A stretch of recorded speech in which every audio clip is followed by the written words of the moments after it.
right. I am here. Steve Cully, the best podcast host in the universe, and right now the only one.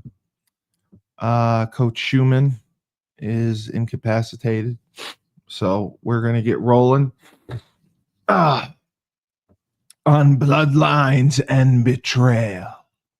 Yes, it is the best true crime show out there. And I am going to host while Dave ignores me, as usual. So today we are going back in history, my friends. Little history lesson here. We are going to talk about Alexander Hamilton and his death in the duel that took place on July 11th, 1804. The duel was a culmination of a bitter rivalry that had developed over years between both men, who were high-profile politicians in the newly established United States, founded following the victorious American Revolutionary War. And it's obviously one of the most famous duels in American history.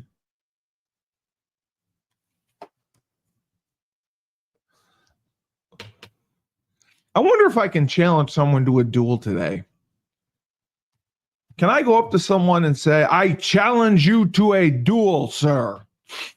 And they'll just give me a gun and let us go at it? Because it was like a high profile thing. It was like a gentleman's thing back then. But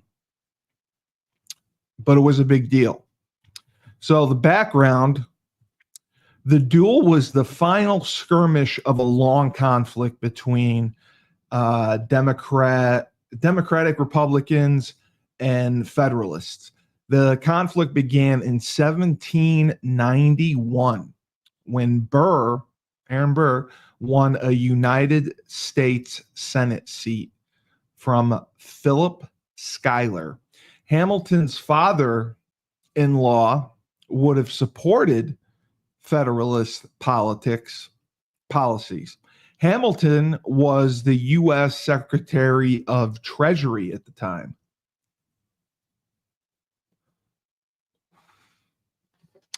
The Electoral College actually deadlocked during the 1800 presidential election, during which Hamilton's maneuvering in the U.S. House of Representatives played a factor in Thomas Jefferson winning the presidency over Burr. So at the time, the candidate who received the most votes was obviously elected president, and the candidate with the second most votes became vice president. That is how our country operated and started things in the beginning. They weren't technically allowed to choose a running mate. They kind of got stuck with who they got stuck with. So there were only proto-political policies at the time, as President Washington had lamented in his farewell address in 1796, and joint tickets had not become a feature of elections like they are now. Hamilton's animosity towards Burr was severe and documented in personal letters to his friend and compatriot, James McHenry. In an 1801 letter to McHenry, Hamilton wrote, "Nothing has given me so much chagrin as the intelligence that the federal party were thinking seriously of supporting Mr. Burr for president. I should consider the execution of the plan as devoting the country and signing their own death warrant." Wow. Mr. Burr will probably make stipulations, but he will laugh in his sleeve while he makes them and will break them the first moment it may serve his purpose. Hamilton details the many charges that he has against Burr in a more extensive letter written shortly afterward, calling Burr profile gate voluptuary in the extreme. Voluptuary in the extreme. I wonder what that is. Accusing him of corruptly serving the interests of the Holland Land Company while a member of the legislature, criticizing his military commission, accusing him of resigning it under false pretenses and other serious accusations. It became clear Jefferson was going to drop Burr from his ticket in the 1804 presidential election. Burr chose to run for governorship of New York instead. He was backed by members of the Federalist Party and was under the patronage of Tammany Hall in the 1804 New York gubernatorial election. Look at the enunciation on that one. Hamilton campaigned vigorously against Burr, causing him to lose the election to Morgan Lewis, a Clintorian Democratic Republican Hamilton had endorsed. Hey, Coach Schuman! Yo, did you start with me sleeping? Yes. Yeah, of course. I couldn't wake you up. Oh. I tried. I called. I wanted to start. You So left me off the pod. Oh, I wouldn't do that to you. You're critical. I don't know this story like you. So that's why I needed your input. This was a big deal. And I wondered today, like, can I challenge someone to a duel? Like if I want to challenge Tyler King to a duel, can I do that? I think that would be outlawed. I think that would be outlawed. I think it's I don't know if a duel per se is against the law. I thought it's like a gentleman's thing, like a duel. It was originally. Like that's how they settle like disagreements, was a duel. Yes, so, that's how it was. So yeah, I would want to have a duel with Tyler King. Can we set that up? Do I just have to you'd have to have a gun. Well, I'll get a gun. I'll get a gun, and I will challenge Tyler. I will say, Tyler King, I challenge you to a duel. And if he accepts, it's on, right? Yeah, it's all legal. Yeah, it's all legal. So it's amazing that they had this level of animosity towards each other. Are not legal. They're typically an assault. And it is an assault. Okay. All right. So I can't change. Back in the day, there were ways for individuals to settle disputes, often involving matters of honor. Right. Right. By specific rules and procedures, such as code duello. Right. Right. So it was like an elite thing, high society. It was how they settled disagreements. I challenge you to a duel. Yes, I challenge you to a duel. So this is even funnier. Both men had been involved in duels in the past. Hamilton had been involved in more than a dozen affairs of honor, as they say, prior to his fatal encounter with Burr, including disputes with William Gordon, Adonis Burke, John Francis Mercer, James Nicholson, James Monroe, who I believe was a president, Ebenezer Purdy, George Clinton. He also served as a second to John Laurens in a 1779 duel with General Charles Lee, and to a legal client, John Iudo, in a 1787 duel with William Pierce. Hamilton also claimed that he won previous honor disputes with Burr, while Burr stated there were two. So Alexander Hamilton was well versed in duels. He had a lot of experience, and he represented people involved with them. He knew the procedures. Like if we were betting on this, if we could go to like DraftKings and bet on the Alexander Hamilton Aaron Burr duel, Hamilton would probably be the favorite. He'd probably be like what, minus 200. Well, I thought Aaron Burr had already won a duel in the past. He did. He just didn't have the same experience level as that Alexander Hamilton had. Correct. Yes. So now this also played a part in it. Hamilton's son Philip was killed in an 1801 duel with George Ecker, which was initiated after Philip and his friend Richard Price engaged in hooliganish behavior in Ecker's box at the Park Theater in Manhattan. So that blows my mind. This is a kid. You're a hooligan. He was screwing around during a theater, and the guy challenged him to a duel and killed him. Like, wow. Are you stop being a hooligan? Yeah. I challenge you to a duel. I love the speech back then. He's a hooligan. Philip and his friend, and maybe it was that actually would eliminate a lot more crime. It would. It would eliminate a lot more crime. You're right. Yes, it would eliminate. You hooligans robbing that woman over there. I challenge you to a duel.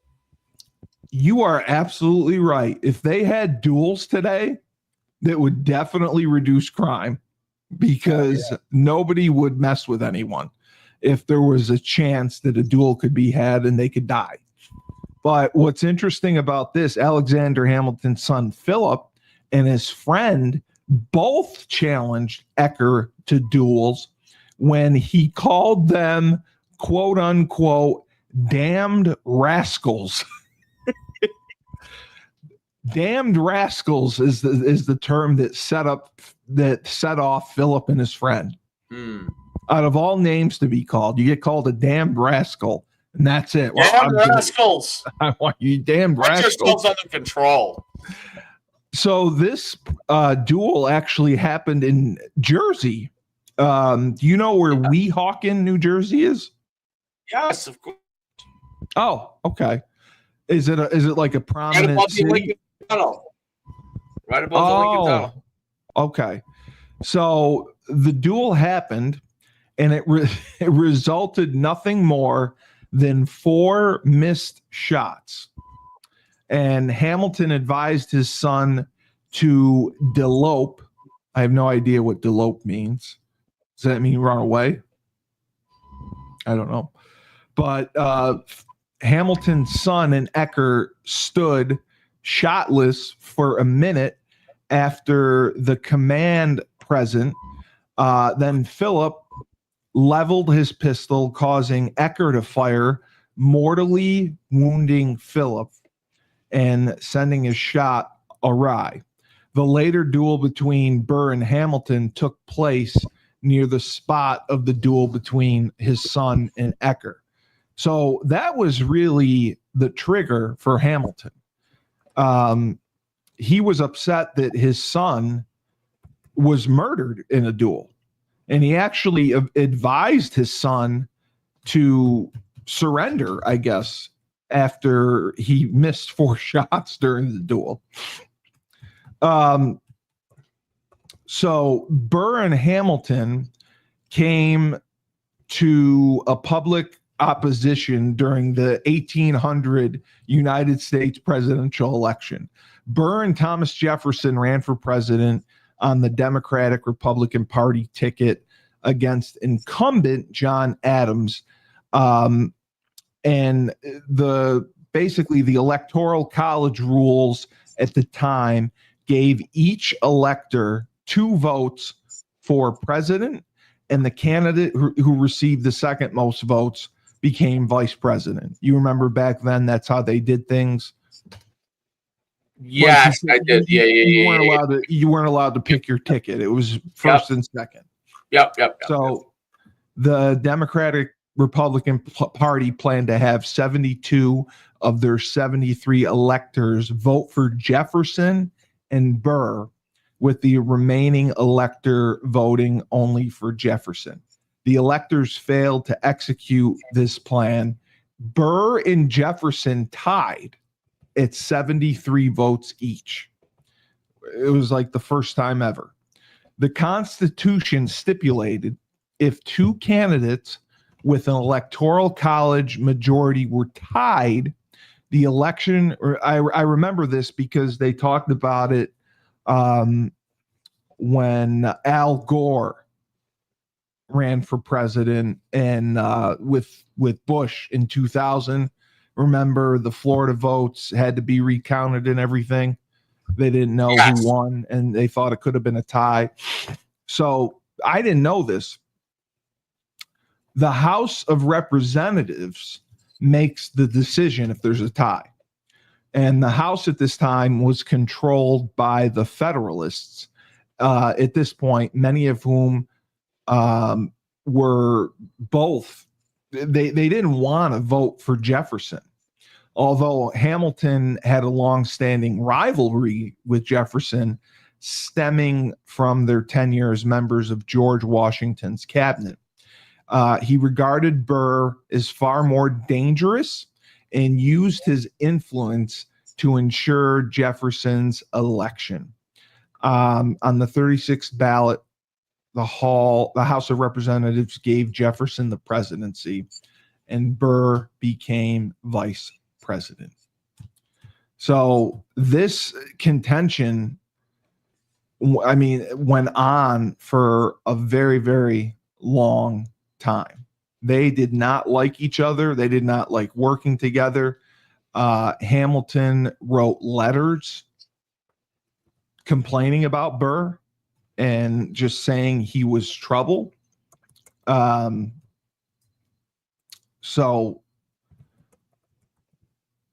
Okay. So then what happened? Burr, after the vice presidential thing, like I said, he ran for, he wanted to be the governor of New York. Yep. So the Albany Register published a letter opposing Burr's gubernatorial candidacy, which was originally sent from Charles D. Cooper to Hamilton's father-in-law, former Senator Philip Schuyler, and made reference to a previous statement by Cooper. General Hamilton and Judge Kent have declared in substance that they looked upon Mr. Burr to be a dangerous man and one not to be trusted with the reins of government. Cooper went on to emphasize that he was considered, Aaron Burr was considered a New York, corruptive, like a not a good guy. So he's like Chuck Schumer, basically. I think he's in the Republican. Well, no, back then it wasn't. It was on the conservative side. He was on the states' right side, I want to say. I think he was a. They said there was a Democratic Republican Party and a Federalist Party. I think those were the two that they mentioned. Right. I don't know. So Burr replied to the letter stating political opposition can never absolve gentlemen from the necessity of a rigid adherence to the laws of honor and the rules of decorum. Hamilton replied that he had no other answer to give than what he's already said. That Burr is dangerous and he should not hold any power. So Burr ended up losing the election. Right. So what happened was disrespected, right? Oh, he was furious. He felt he felt insulted, attacked, disrespected, and they, singled him out like he was a martyr. Right. So basically, Burr issued a formal challenge to Hamilton for the duel, and he accepted. Many historians have considered the causes of the duel to be flimsy and have thus characterized Hamilton as suicidal, Burr as malicious and murderous. Yes, that exactly. That's crazy to me. But I mean, how can you say Hamilton's suicidal when, he was involved in 12 duels in the past. Right. So he clearly doesn't give a shit. Like, he'll go and he'll do it. So maybe he does have a death wish. Death wish. I don't know. Yeah, maybe he has a death wish. But that's crazy. But they, Thomas Fleming offers the theory Burr was really attempting to recover his honor by challenging Hamilton, who he considered to be the only gentleman among his detractors in response to the slanderous attacks against his character that were published during the gubernatorial campaign. Hamilton's reasons for not engaging in a duel included his roles as a father, husband, putting his creditors at risk, placing his family's welfare in jeopardy, but he felt that it would be impossible to avoid a duel because he made so many attacks on Burr that he was unable to come back from it. He couldn't recant. He couldn't apologize. He bashed this guy so much that he really thought, like, I can't say no. I have to go through with it. I've just come after this guy so much. He attempted to reconcile his moral and religious reasons and the codes of honor in politics. Joanne Freeman speculated Hamilton intended to accept the duel and throw away his shot in order to satisfy his moral and political codes. So I can't believe this actually happens. Isn't that amazing? It is amazing because both men are involved in government. You're talking about a vice president. Hamilton, I believe, they said he was the Secretary of Treasury. I think he may have been either a senator or a congressman. But these are, it would be like Bernie Sanders challenging someone to a duel. Chuck Schumer challenging Bernie Sanders to a duel, something like that. Guys who are not. You okay? Yeah. Guys who are not like criminals. Right. These are well-respected men of government. They're in the central government.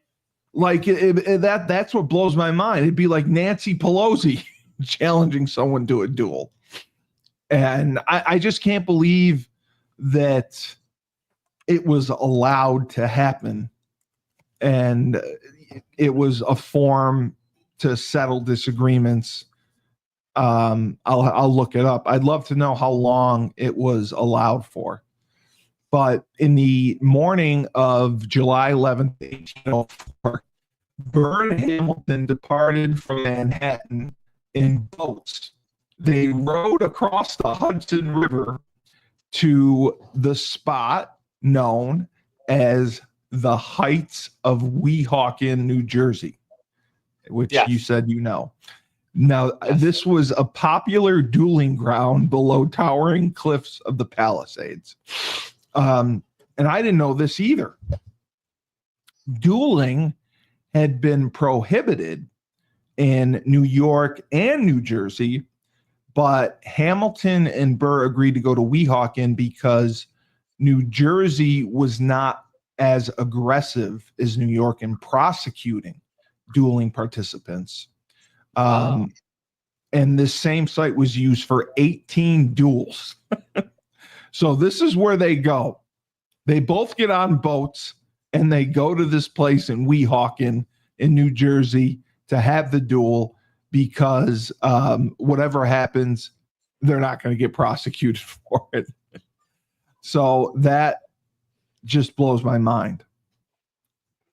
They had the pistols transported to the island, enabling the rowers to say under oath that they had not seen any pistols.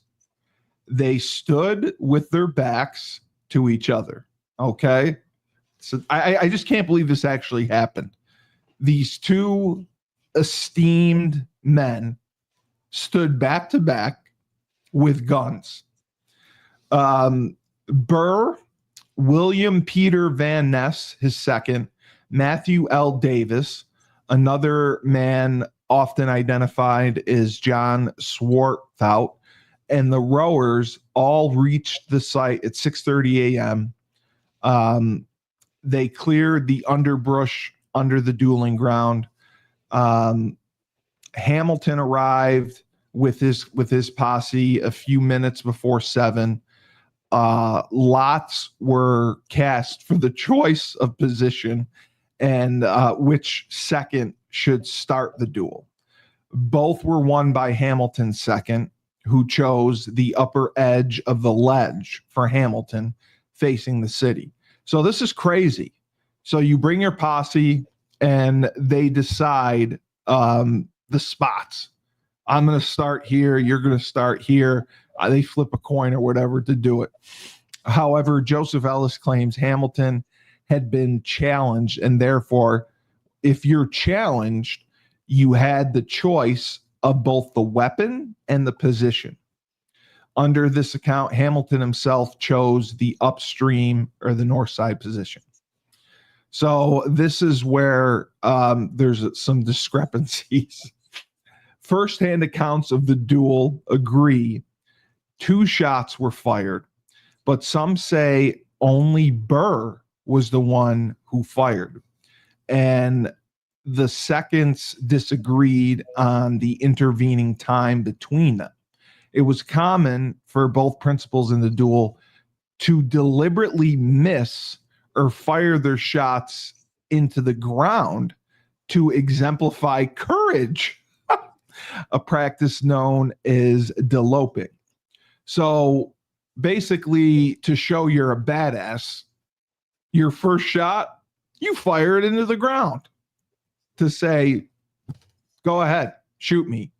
There's no way you're going to miss. I just shot it into the ground. You're up. Take your best shot. Like, I can't imagine that. I can't imagine doing that. Would you do that? A duel? No, the fire the first shot into the ground, because each person fires a shot, and it said that some people would fire their first shot into the ground basically to show they're a badass, and then give the other man the opportunity to shoot because you believe that they're going to miss. So that's what they said kind of happened. Hamilton fired the shot into the ground. So what happened was the duel could have come to an end. Hamilton apparently fired a shot above Burr's head. Burr then returned fire, hit Hamilton in the lower abdomen above the right hip.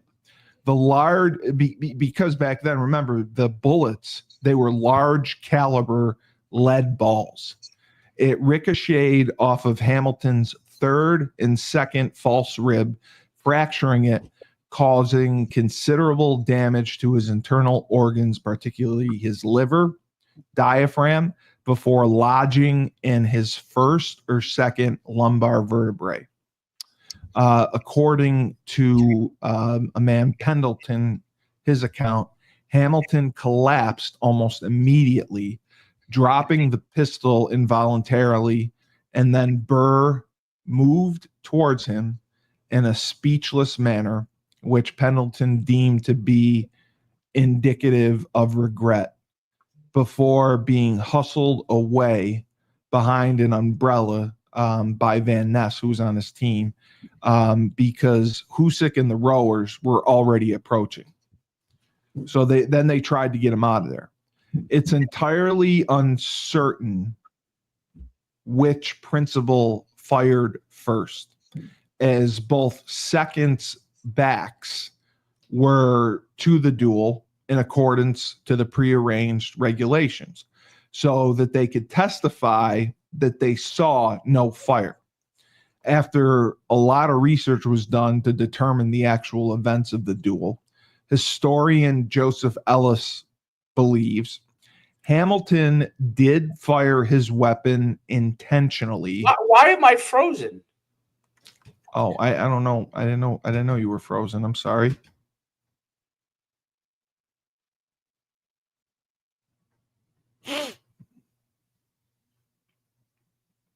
You coming back?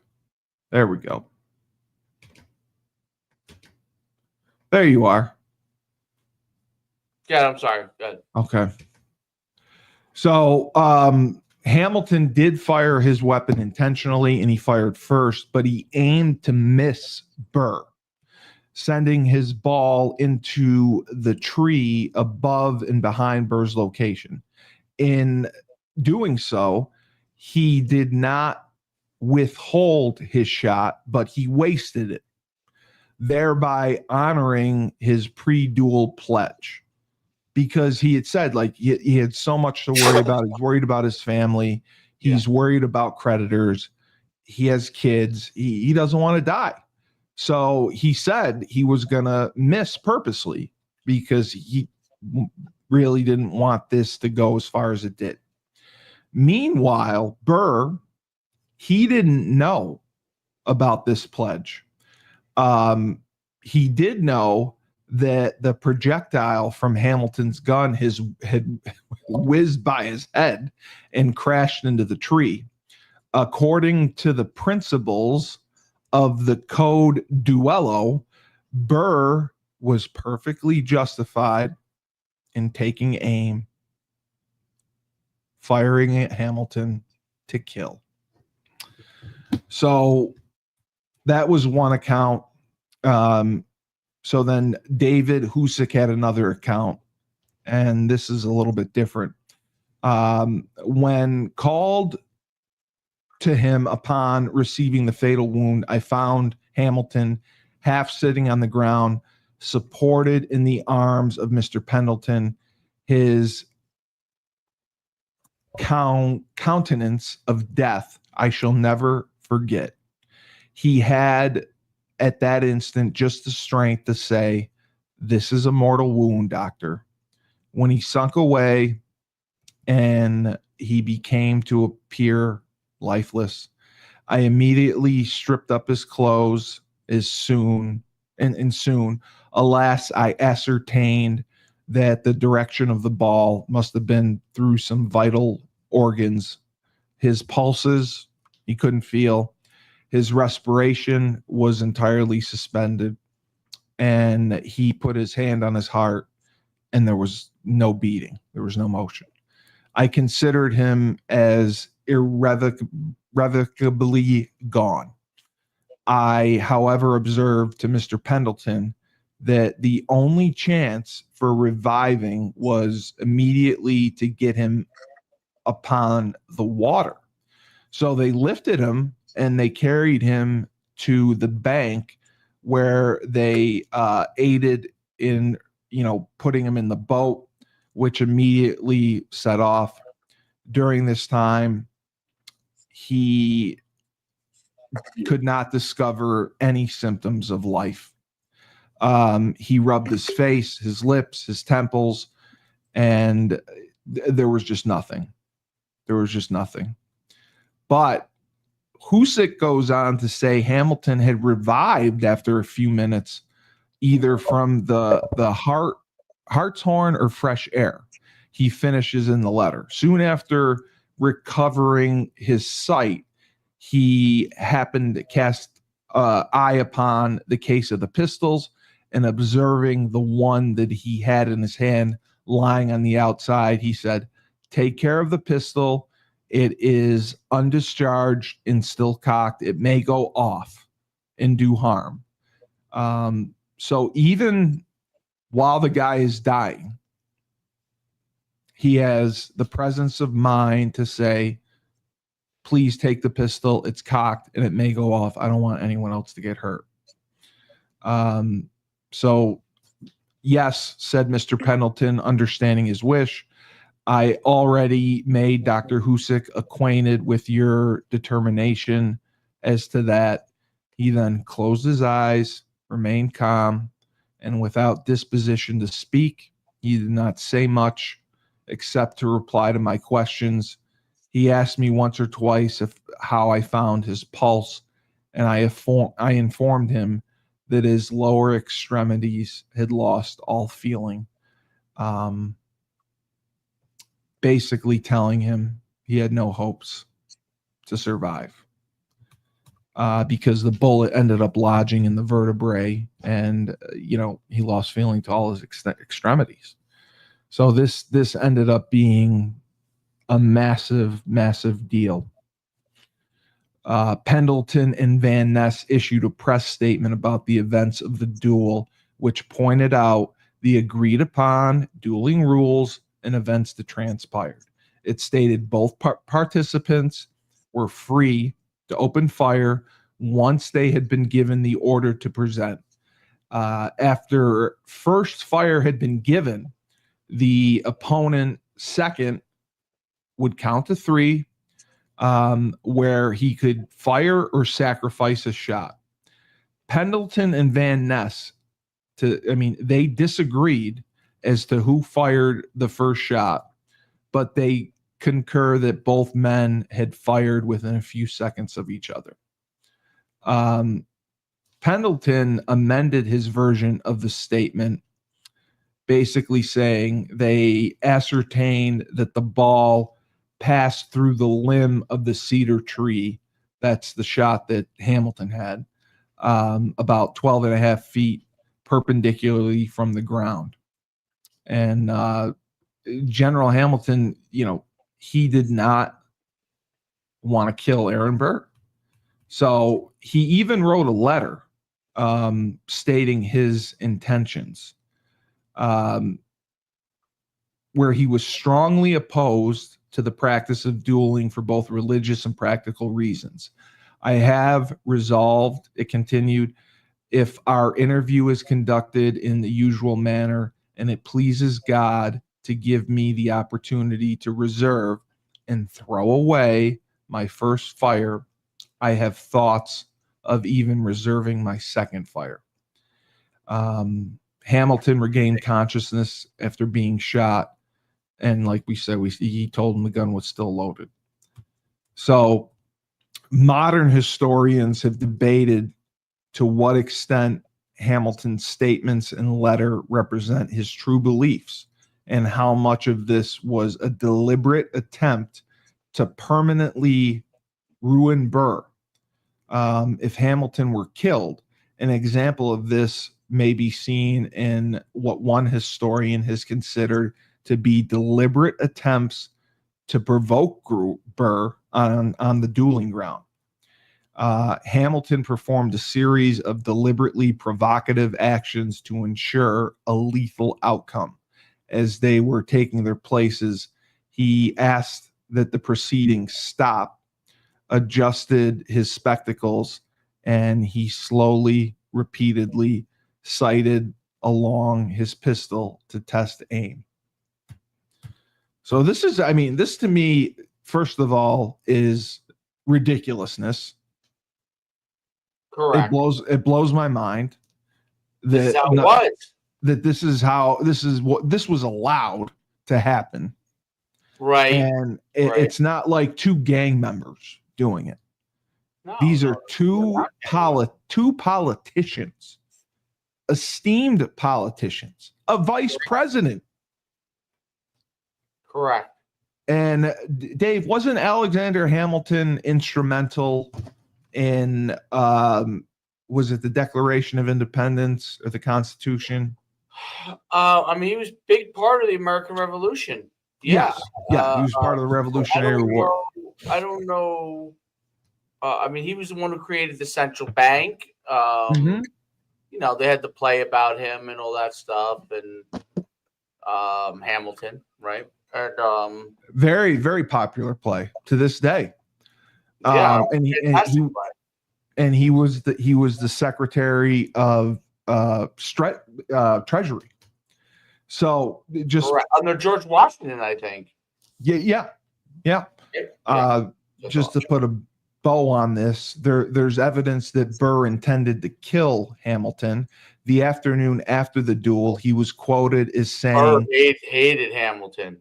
That he would have shot Hamilton in the heart had his vision not been impaired from the morning mist. Amazing, right? He just hated him. People called Burr, he was just a murderer, or a little better than a murderer. But people also say that the attacks on Burr pushed him to this. You know, he was attacked as vice president. Yes. He was attacked during running for governor of New York State. Alexander Hamilton sabotaged his gubernatorial run. Right. He lost. Which he had a huge problem with. Yeah. I mean, he severely affected this guy's life. And he may not have wanted to have a duel, but for Aaron Burr, I just lost the gubernatorial election of New York. This guy is writing letters to papers. He's hammering me every chance I get. It's the 1800s. We have a manner to settle disagreements, and it's duels.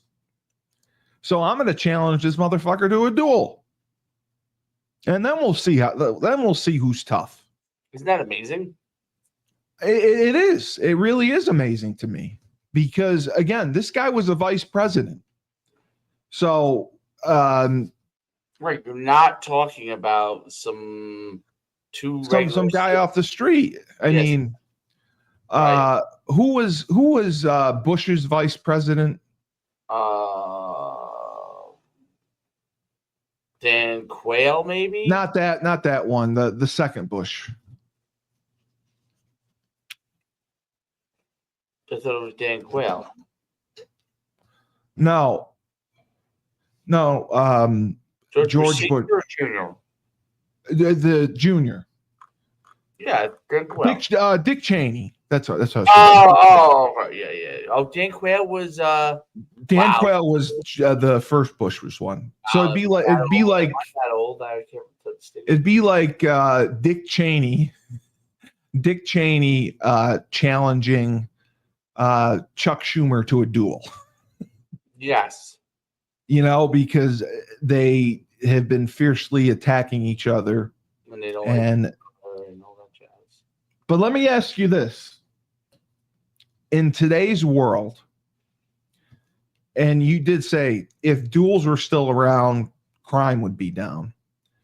But do you believe that people in government would use it, would take a chance on it? Today's world, I don't know. Do you think like Trump, because Trump's got balls of steel? Do you think Trump would ever challenge someone to a duel? No, I can't see that. I can't see anybody today doing it. Yeah, but I just can't believe it was accepted back then, and it was like for gentlemen. It was actually for gentlemen, and it was considered like prestigious. So they had his funeral in present-day Greenwich Village section of New York City. He had 20 friends and family members. He was buried in the Trinity Churchyard Cemetery in Manhattan. Hamilton was, now I don't know what this is, Dave, Episcopalian at the time of his death. Do you know what Episcopalian is? Yes. Religion? What does that mean? Yeah. I don't know exactly, but okay. But it's a religion. Yes. So then, there were many monuments and memorials for this. And this caused, in the months and years following the duel, a movement started to end the practice. Well, it makes sense. Why would you want to lose government officials, right? I mean, yeah, of course. That wouldn't be a recipe for success in the long run for your country. Elifant Knott, the pastor at an Albany church attended by Hamilton's father-in-law, Philip Schuyler, gave a sermon that was soon reprinted. A discourse delivered in the North Dutch Church in the city of Albany, occasioned by the ever to be lamented death of General Alexander Hamilton. And she delivered an anti-dueling sermon, and that is what started the end of it. So that's kind of how the dueling ended. That's basically how it ended. Like, there was because of this duel, it was so popular. I don't think they were that close to each other, but because of this duel, it was so popular that it caused the end of it. Because, like we said, these were two prestigious men of government, men who were involved in the Revolutionary War. Like, that's what amazes me, is Alexander Hamilton was part of the Revolutionary War, the Declaration of Independence, the Constitution, all that survives, and he's killed in a duel. He makes it through the Revolutionary War. Here's the recreation that not that oh, there is a recreation image. Yeah. I'd love to see it, because they said Hamilton wasted his first shot. Well, it's not video, but there's an image. Okay. I'd like to see it. I'm trying to pull it up here. Because it's amazing that he wasted his first shot, but the problem was the shot was just above Burr's head. So he interpreted it as, he's trying to kill me. So he fired his shot with the intention to kill Hamilton. I mean, the recreation is kind of like... Can you share it? Yeah, I'm going to share it. Okay. Here's two that I found. Pretty close. Oh, wow. I didn't know they were that close. So they were right about where the tree line was. So that's got to be there's another one. It's close, dude. Oh my God. So those are the parties that came with the group. Right. So they're like, I mean, that's got to be like 10 feet from each other? I mean, it's not far. Seems pretty close. So I'm asking. Even if it's 20 feet, even if it's 20 feet, that's still pretty close. Very. But I'm asking, in a duel, you start back to back, correct? And then you march 10 steps. Yeah. And then someone gives a command, and then you turn and then fire, I believe. That's kind of how it worked. Yeah. Wow. So that is close. And it's amazing that Hamilton allegedly wasted his shot.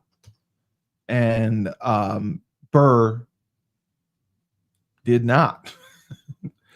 Burr, came right at him. And wow, it's just sad.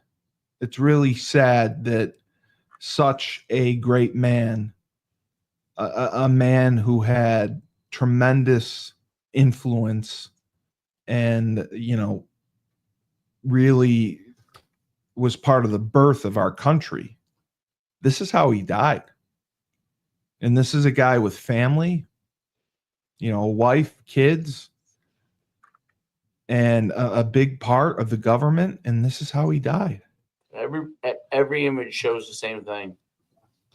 So that is close. They are close in everything.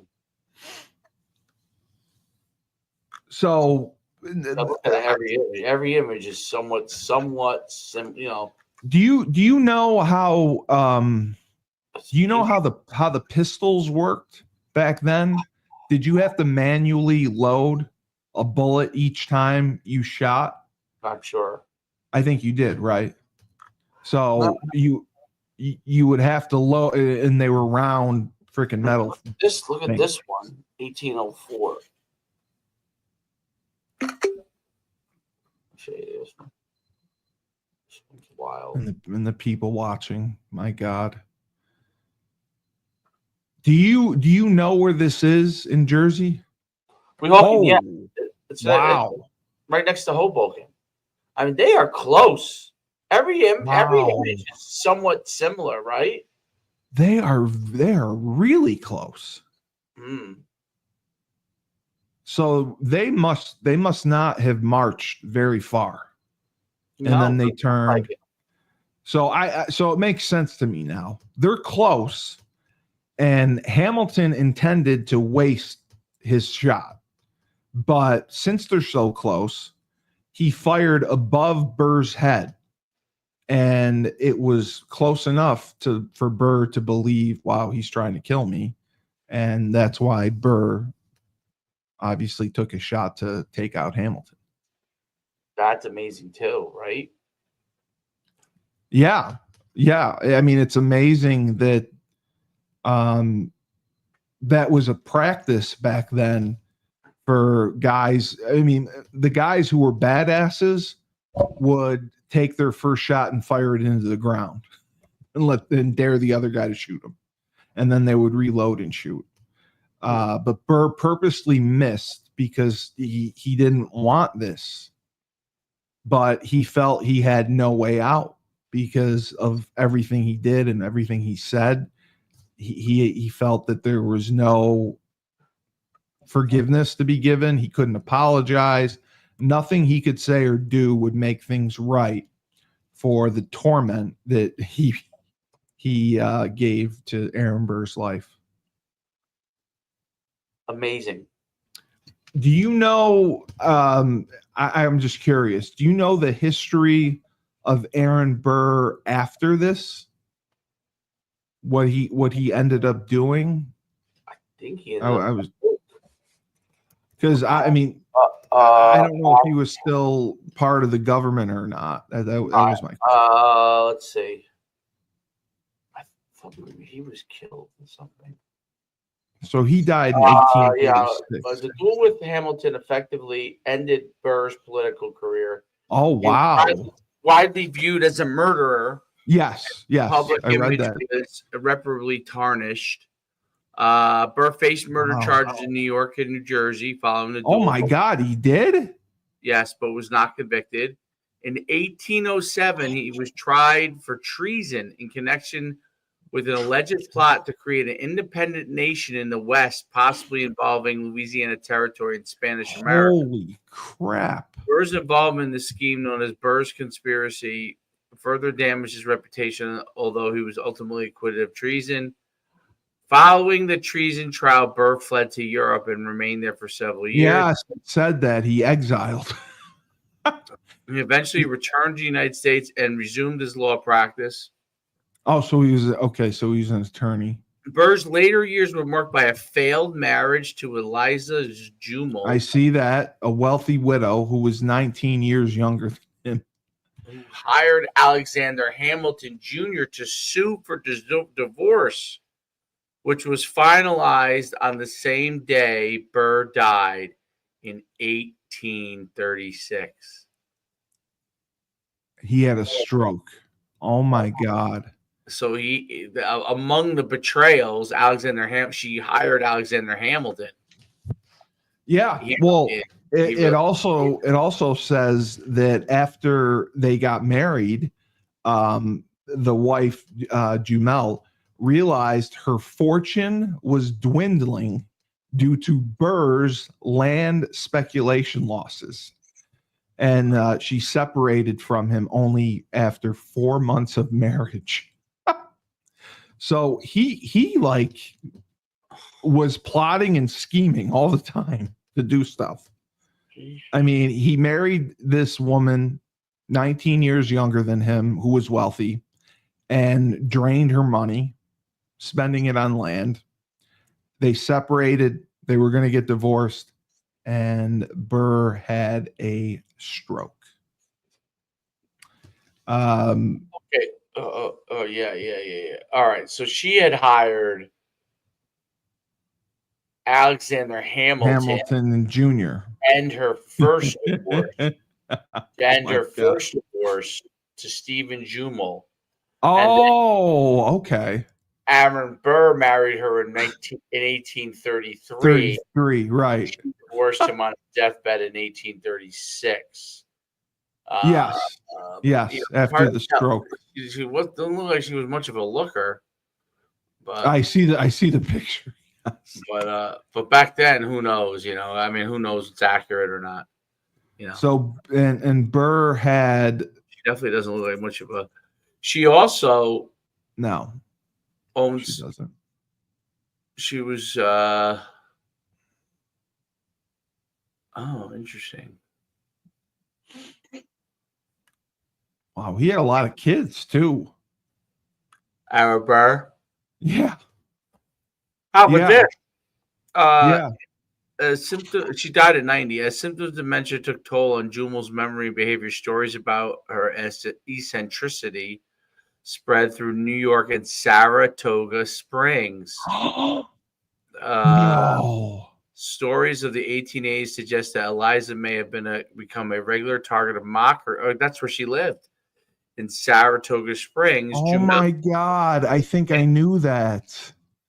Jumel remained at her Manhattan mansion for the last 6 years of her life. So obviously she was from upstate. It says she was born in Providence, Rhode Island. Okay. She must have. Wow. I swear to God, I remember hearing that name.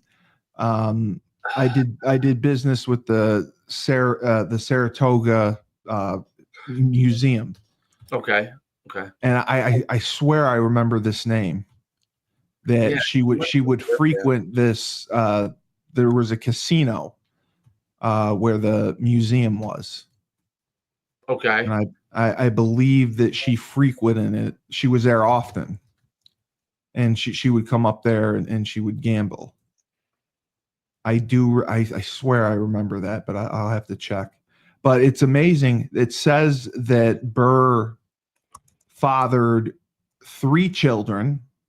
He adopted 2 sons, and he was the parent to 2 stepsons by his wife's first marriage. And he also has many unacknowledged children. Wow. Yeah. It said he may have had a part African American kid. Yeah. So there's 1, 2, 3 other unacknowledged children that were most likely his kids, but he never acknowledged the relationship with them. So just the last thing I will read, it talks about very interesting story. I when you brought this up, like I didn't know anything about it. Okay. I knew about the duel, but I never knew the backstory. I didn't know how any of this happened. I didn't know that there was so much contention between Burr and Hamilton. So it's shocking to me. But it does say Burr was a man of complex character who made many friends, but he also had powerful enemies. I can't believe he was indicted. It says that he was indicted for murder after the death of Hamilton, but he was never prosecuted. He was reported by acquaintances to be curiously unmoved by Hamilton's death, expressing no regret for his role in the result. And then he was arrested and prosecuted for treason by President Jefferson, but he was acquitted. But Burr was exiled after that, and that's why he went to Europe. And in his later years in New York, Burr provided money and education for several children, some of which were his, to his friends and family, and to often strangers. He was kind and generous. Jane Fairfield, the wife of a struggling poet, recorded in her autobiography in the 1820s, their friend Burr, he pawned his watch to provide care for Fairfield's two children. So that's, I mean, he really was a complex man. I mean, he really was. Well, that's evident. Yeah. He maybe he was bipolar. I don't know. But now, how about this? Burr was considered a notorious womanizer. In addition to cultivating relationships with women in his social circles, his journals indicate he was a frequent patron of prostitutes during his travels in Europe. He recorded brief notes of dozens of such encounters and the amounts he paid. He described, listen to this, he described sexual release as the only remedy for his restlessness and irritability. Wow. So he was a known womanizer. Known womanizer. Yeah. But you're absolutely right. After the Hamilton murder, he became a pariah. I mean, that was it for him. For his legacy, he's obviously remembered for the duel with Hamilton.